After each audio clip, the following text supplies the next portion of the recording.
सुबह के 10 बज गए, दिखाई ही नहीं पड़ रही। जी माँ जी, मैं किचन में थी, बताइए। आइए थी बच्ची, मैंने तुझसे कोई काम बोला था, किया या नहीं? माँ हो गया है, आपने खीर बनने को कहा था तो मैंने खीर बना दी है। अच्छा, और घर के सारे काम कर लेना जो जो बताया है मैंने। भगवान, मैंने किचन में दूध रख दिया है। दूध रख दिया है तो आप जाइए, आपका काम खत्म हो गया है। यहाँ खड़े मत रहिए भूत बनकर। से कितनी बार कहा है, ऐसी रोती हुई शक्ल लेकर मत आया कर मेरे सामने। क्या इनविटेशन देना पड़ेगा? जाइए, यही खड़े रहेंगे। अरे अरे भगवान, जाता हूँ। क्यों गुस्सा कर रही हो फालतू का? से तो भगवान ही बचाए की बातों में तो ना सर है ना पैर है, जब देखो खाने को दौड़ती है। से जाता हूँ, वरना मुझे भी लपेटे में ले लेगी। तो पता तो है ना, कल तुम्हारी नंद नंदेव और उनके बच्चे आ रहे हैं। माँ मुझे पता है। पता है तो तैयारी कर ली या नहीं? तो उनके रूम साफ कर देना, कोई भी गलती नहीं चाहिए मुझे।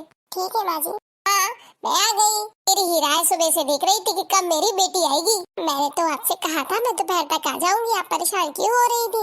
बेटा तू नहीं समझेगी, तेरी माँ हूँ। बेटी की आने की खुशी का नाम सुनकर ही माँ दौड़ने और उछलने लगती है तेरी। माँ ये तो बता, दामाद जी और बच्चे कहाँ हैं? बच्चों को कुछ सामान लेना था तो ये बच्चों को सामान दिलाने बाजार गए हैं, बस आते ही होंगे थोड़ा देर में। तो बहुत अच्छी बात है। चल बहू, देखो दीदी आई है तुम्हारी, उनके लिए चाय लेकर आओ। दीदी नमस्ते, आप कब आए? भाभी बस अभी आई हूँ। घर में सब कैसे, और बच्चे और नंदेव जी कैसे हैं? अभी वो भी बढ़िया है। आप लोग बैठिए, मैं आप लोगों के लिए चाय लेकर आती हूँ। भाभी ये लिस्ट रख लीजिए, इसमें जो जो सामान है वो रहना नहीं चाहिए, सारा कुछ आना चाहिए जैसे जैसे लिखा है इसमें। हाँ बेटा तू निश्चिंत रहे, कुछ भी कमी नहीं होने दूंगी तेरे ससुराल में। मैं मत कर, मैं तेरी इज्जत में कोई कमी नहीं आने दूंगी बेटा। दीदी ये किस चीज की लिस्ट है? आपको पता नहीं है, मेरी देवरानी को बेटा हुआ है। बहुत ही अच्छी बात है, बधाई हो दीदी आपको। ये उसी सामान की लिस्ट है जो मम्मी मुझे यहाँ से पहुँचाएंगी मेरे ससुराल भी। लेकिन बच्चा तो आपकी देवरानी का हुआ, तो देवरानी के मायके से आएगा सामान। तुझमें थोड़ी भी अकल वकल है या नहीं है? इस समय कौन सी बात कहाँ और कैसे करनी चाहिए? उस घर की बड़ी बहू है और उस घर में भी तो हमारी बेटी की कोई इज्जत है या नहीं है? मेरे घर की भी उसके परिवार में बहुत इज्जत है, कि मायके वालों का कोई फर्ज नहीं बनता। माजी मेरा वो मतलब नहीं था। मस्तिका, मुझे पता है तेरा क्या मतलब था। तेरे मायके से तो एक फूटी कौड़ी आती नहीं है, ऊपर से मैं अपनी बच्ची को देती हूँ तो तुझे जलन होती है। तो सिर्फ लिस्ट की बात सुनी इसलिए बोल दिया। दीदी यहाँ से क्या क्या सामान जाना है? अभी ज्यादा तो कुछ नहीं, मेरे लिए साड़ी, इनके लिए पैंट कोट का कपड़ा और बच्चों के लिए कपड़े, फिर देवर देवरानी ननद सास के लिए कपड़े, फिर जो बच्चा हुआ है उसके लिए भी 7 या 9 या 11 कपड़े तो आते ही है। जमाना तो गए 3 या 5 करने वाले में अच्छा भी नहीं लगता भाभी, बिल्कुल भी। कपड़े या 3 कपड़े लेके पहुँच जाओ। तो मेरे ससुराल में मेरे मायके का बड़ा दबदबा है भाभी। जब मेरा बेटा हुआ था तो मेरी देवरानी के मायके से सिर्फ 2 जोड़ी कपड़े आए थे, वो भी मेरे बच्चे के लिए। सिर्फ नंबर के भिखारी कंजूस है, कुछ लेना देना नहीं जानते वो लोग। मेरे लिए भी कुछ नहीं भेजा था, कपड़े मेरे बच्चे के लिए भेजे थे, वो भी बेकार क्वालिटी के। मैंने बाद में किसी और को दे दिए। मेरी बारी है, अब मुझे दिखाना है मेरा मायका कितना अच्छा है। हाँ, मैं जानती हूँ उसके मायके वाले बिल्कुल भिखारी है, ठीक से नहीं लाने वाले। जब मेरे मायके से आएंगे ना सारा सामान तो देख के आंखें फटी की फटी रह जाएंगी सबकी। हम लोग यही बोलेंगे जिसका बेटा हुआ उसके यहाँ से तो कुछ नहीं आया, लेकिन बड़ी बहू के मायके से बहुत कुछ आया है। मामा मेरे यहाँ जो भी सामान लेकर आना नंबर 1 क्वालिटी का लेके आना, बेकार क्वालिटी का मत लेके आना। तब मैं बताऊंगी उनको लेना देना क्या होता है। हाँ मम्मी, बच्चे के लिए आप अपने हिसाब से देख लेना कुछ, कि आजकल चांदी देना तुम्हें अच्छा नहीं लगता तो कुछ सोने का ही देना पड़ेगा। और हाँ माँ, मेरे लिए जोधा वाली अंगूठी और इनके लिए चैन और बच्चों के लिए भी कुछ सोने का सामान देख लीजिएगा आप। ये सब बनवा देना, भूल मत जाना। बेटा तू चिंता मत कर, मैं कोई भी कमी नहीं होने दूंगी। इसलिए तेरी माँ है तो सब कुछ हो गया, से भी उन्हें भी तो पता चले हमारी बेटी का मायका आखिर है कैसा। वो लेन देन में कभी पीछे नहीं हटते, सबसे बेस्ट से बेस्ट चीजें देते हैं। तो कह रही थी तेरे लिए अंगूठी, लेकिन मैंने तो पहले से ही तेरे लिए एक हार सोच रखा है, चोकर हार। वाह मम्मी, ये तो बहुत अच्छी बात है, आप कितनी अच्छी हो और कितना समझती हो मुझे। बेटा इसमें समझने की क्या बात है, तू मेरी बेटी है और तेरा मान रखना तो मेरा फर्ज है। मुझे ये बात बहुत अच्छे से पता है, अगर बहू को अपने ससुराल में इज्जत करानी है तो उसके मायके से भर भर के आना चाहिए, तभी उसकी ससुराल में इज्जत होती है। चिंता मत कर, तेरी देवरानी का तेरे सामने मुंह भी नहीं खुलेगा। हुई ना बात माँ? लेकिन आप तो सोने की चीजें कह रहे हैं, आपको पता है सोना कितना महंगा है। ये सब तो बहुत ज्यादा हो जाएगा दीदी। ऐसे भी ये सब चीजें तो आपकी देवरानी के मायके से आएंगी, आपको यहाँ से ले जाने की क्या जरूरत। वही बात देने की भी देना होगा, बेस्ट से बेस्ट, अच्छे से अच्छा ही हम आपके ससुराल भेजेंगे चीजें। के लिए निश्चिंत रहिए। आप ही बता दीजिए आपने क्या सोचा है देने का। दीदी मेरे हिसाब से तो इन 5100 का लिफाफा और सारे घर के कपड़े, ये चीजें तो दीदी बहुत ज्यादा हो जाएंगी। आपका होता तो हम बेशक देते, लेकिन बेटा तो आपकी देवरानी का हुआ है तो उनकी ससुराल से सारी चीजें आएंगी उनकी बेटी के लिए। तो पता ही है इस महंगाई में कितना भी कमाओ तब भी कम है। तो पता है आपके भैया दिन रात मेहनत करते हैं। अभी आप मेरे ससुराल में 5100 का लिफाफा भेजेंगी, को बोलने में शर्म भी नहीं आ रही। ऐसा करेंगी तो मेरे ससुराल में मेरी इज्जत क्या रहेगी। मैंने तुझसे कितनी बार कहा है कि हमारे बीच में मत बोला करो। मैं देख लूंगी मुझे अपनी बेटी को क्या देना है और क्या नहीं, मैं तुमसे पूछ के नहीं दूंगी। ये तो मैं आपसे कोई बात नहीं शेयर करती, इसलिए मैं अपनी माँ से कह रही थी। ये बात भी मैं अपनी मम्मी को ही बता रही थी, आप बीच में आ पड़ी और पूछ लिया हमसे। तो क्या जरूरत थी बीच में कूदने की। देख लेंगे हमें क्या देना है और क्या नहीं। आपकी राय लेने की मुझे कोई जरूरत नहीं है। मैं जो बोल रही हूँ अपनी मम्मी से बोल रही हूँ, आपसे तो मैं कुछ बोल भी नहीं रही हूँ।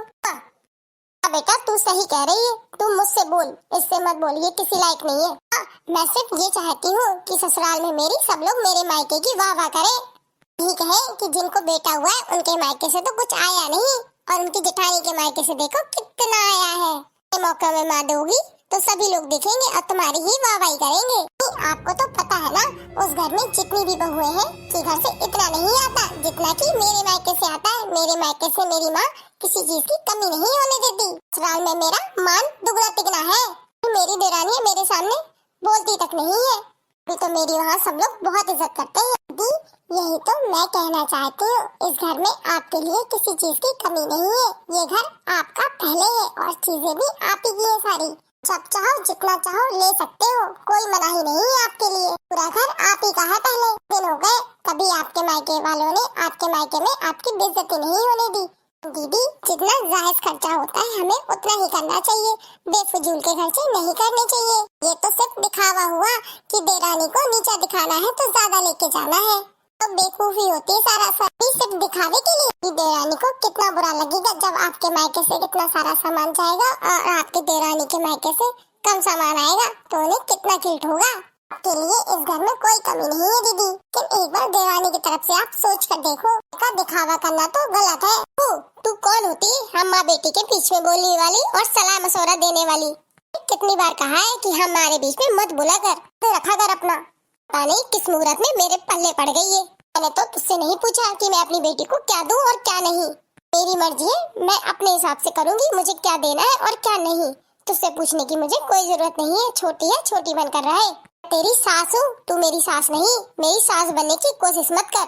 चाहती हो कि मैं उसके ससुराल में उसकी बेइज्जती होने दूं? कभी नहीं होगा मेरे रहते रहते। मर जाऊं तो चाहे जो करना, जीते जी जो चाहूंगी जैसे चाहूंगी वैसा करूंगी। इंदा से मेरे और मेरी बेटी के बीच में बोलना भी मत। कुछ भी दूं अपनी बेटी को, तू कोई नहीं होती बोलने वाली। हाँ भाभी बिल्कुल सही कह रही है। यहाँ सारा सामान अपनी देरानी को नीचे दिखाने के लिए ले जा रही थी। तो पता है कि मेरी देरानी के मायके वालों की स्थिति ज्यादा अच्छी नहीं है। ने तो मेरी शादी में मुझे बहुत कुछ दिया है। ससुराल वालों को तो पहले से ही पता है आप क्या दे सकते हो और क्या नहीं। मुझे झूठा दिखावा करने की कोई जरूरत नहीं है।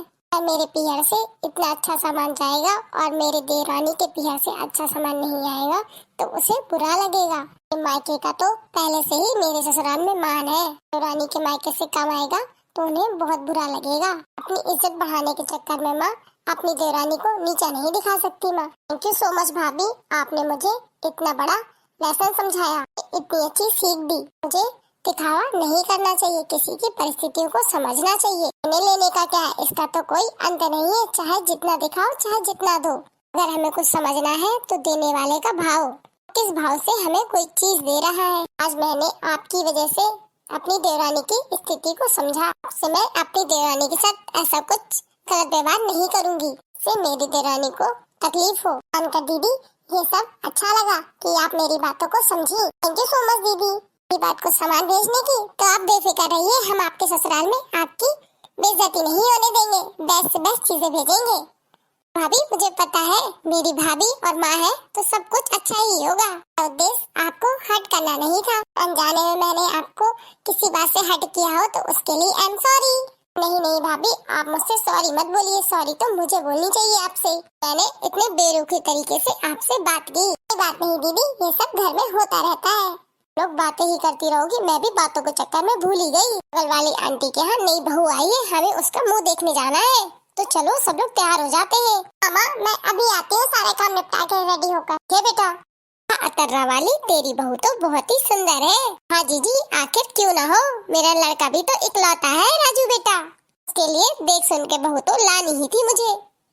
बातें ही करती रहेगी, अपनी बहू से कहेगी गाना भी गवाए। हाँ आज तो दो दो बहुएं हैं, देरानी जेठानी मिलके गाएंगी। क्यों नहीं, आज बढ़िया सा मजाकिया गीत सुना दो जिसे सुनकर सब लोग हंस पड़े।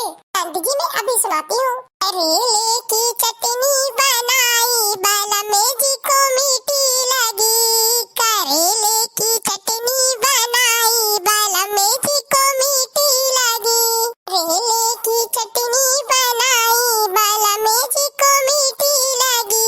थोड़ी सी चटनी सासू को चटाई, मोहल्ले में हल्ला मचाई। करेले की चटनी बनी, मोहल्ले में हल्ला मचाई। करेले की चटनी बनी, करेले की चटनी बनाई, बाला में जी को मीठी लगी। करेले की चटनी बनाई, बाला में जी को मीठी लगी। थोड़ी सी चटनी जेठानी को चटाई, जेठनी से हो गई लड़ाई। करेले की चटनी बनी, जेठनी से हो गई लड़ाई। करेले की चटनी बनी, करेले की चटनी बनाई, बाला में जी को मीठी लगी। करेले की चटनी बनाई, बाला में जी को मीठी लगी। थोड़ी सी चटनी ननद को चटाई, थोड़ी सी चटनी ननद को चटाई। नंदिया बाहर फेंके आई, करेले की चटनी बनी। नंदिया बाहर फेंके आई, करेले की चटनी बनी। करेले की चटनी बनाई, बाला में जी को मीठी लगी। करेले की चटनी बनाई, बाला में जी को मीठी लगी। करेले की चटनी बनाई, बाला में जी को मीठी लगी। बहू ये कैसा गाना गाया है बेटा? मम्मी जी इसे आप दिल से मत लीजिए, ये तो मैंने मजाकिया गीत गाया था, तो इसे मजाक की तरह लीजिए, इसे दिल से मत लगाइए। क्या मजाकिया गीत है? फिर तो ठीक है। सुपा वाली मुंह बंद कर ले, नहीं तो मच्छर चला जाएगा। मेरी बहू ने मजाकिया गीत गाया था। और मेरे YouTube के प्यारे प्यारे भाइयों बहनों, हमारी बहू का ये मजाकिया गीत कैसा लगा कमेंट बॉक्स में कमेंट कर जरूर बताइए। वीडियो अच्छी लगी है तो वीडियो को लाइक करिए, कमेंट करिए और शेयर करिए। यदि आप हमारे चैनल पर पहली बार आए हो तो चैनल को सब्सक्राइब जरूर कर ले और बेल आइकन को दबाना ना भूलें। फिर मिलेंगे नई कहानी के साथ, नई वीडियो के साथ। तब तक के लिए bye, good night and take care. हंसते रहिए, दूसरों को भी हंसाते रहिए। Bye bye my YouTube family.